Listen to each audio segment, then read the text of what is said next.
ఇది ఆటో నగర్ పరిస్థితి.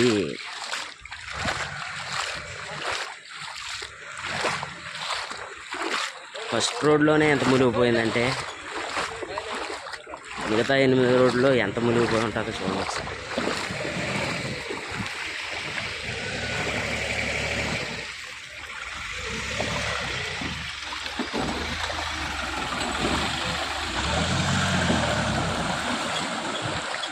ఇది కోలుకోవాలంటే కనీసం 10-15 రోజులు పడుతుంది.